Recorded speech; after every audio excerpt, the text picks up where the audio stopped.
Welcome to Kenton Teaches. Enjoy the video. You start by opening the Confluence page where the document belongs and verifying you have edit permissions. This avoids wasted steps. Once done, collect the files you'll upload, PDF, docx, images, or a zip, and check the space's size limit so uploads don't fail. Make a quick decision. Do you attach inline within page content or upload to files and images for later reuse? I'll show how to do both and why inline is best when readers need immediate context. Next, open the editor and drag your file into the page, or click the Files and Images button and choose Upload.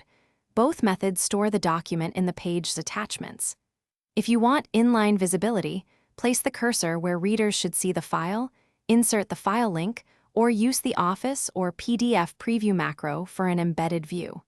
For documents meant as reference, upload and use labels, or add a brief caption so others can find the right version later. That reduces confusion and duplicate uploads.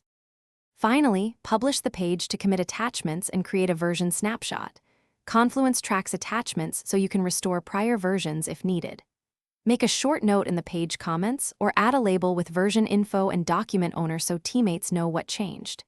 If an upload fails, try a smaller file size or compress images, clear your browser cache, and retry. If it still fails, check permissions or contact your Confluence admin. That single troubleshooting step resolves most upload errors quickly. Thanks for watching. Please subscribe if this video was helpful.